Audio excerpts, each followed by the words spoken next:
कहानी अब तक। अंकिता को जीजा के घर आए हुए 3 दिन हो गए थे और इन 3 दिनों में जीजा ने अंकिता का खूब ख्याल रखा था। दीदी की तबीयत ठीक न रहने की वजह से वह अक्सर अपने कमरे में बनी रहती थी। घर का सारा काम अंकिता ही करती थी। लेकिन एक दिन कुछ ऐसा हुआ कि अंकिता के रोंगटे खड़े हो गए।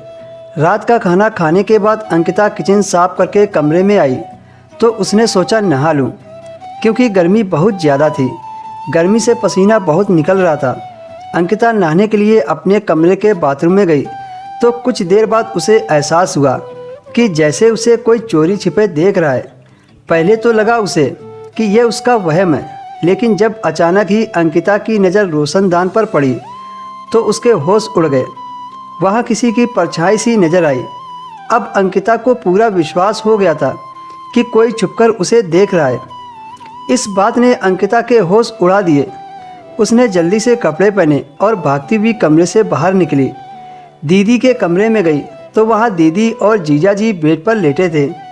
अंकिता जल्दबाजी में अपने कमरे का दरवाज़ा लगाना भूल गई थी।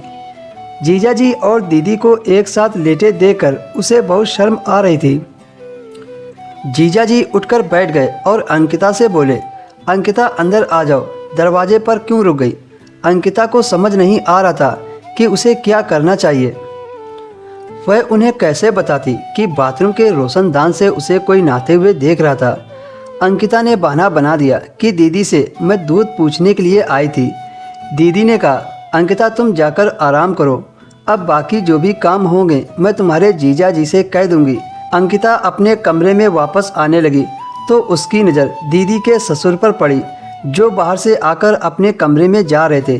अंकिता को अजीब सी नज़रों से देखते हुए कहने लगे, तुम बहुत खूबसूरत और मासूम हो, अपना ख्याल रखा करो, किसी पर आंख बंद करके विश्वास मत करना। उनकी ये बात सुनकर अंकिता को गुस्सा आ गया। वह सोच भी नहीं सकती थी कि वह इस तरह की बात अंकिता से कह सकते हैं। अंकिता घबराकर फौरन अपने कमरे में चली गई और पूरी रात यूं ही जागते जागते गुजार दी कि कहीं दीदी के ससुर तो नहीं थे जो बाथरूम के रोशनदान से उसे देख रहे थे। इस सवाल ने अंकिता को परेशान कर दिया था। अगली सुबह जीजा जी ऑफिस जाते समय अंकिता से कहने लगे, मैं शाम को घर जल्दी आ जाऊंगा और शॉपिंग के लिए तुम्हें बाजार ले चलूँगा। यह कहते कहते जीजा ने अंकिता के गाल पर हाथ फेरा और चले गए। उनके इस अंदाज पर अंकिता चौंक गई।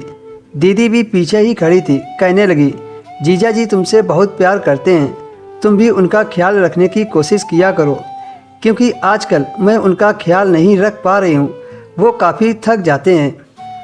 अंकिता ने कहा, दीदी आप चिंता ना करें, मैं जीजू का पूरा ख्याल रखूँगी। शाम को अंकिता अच्छे से तैयार हो गई।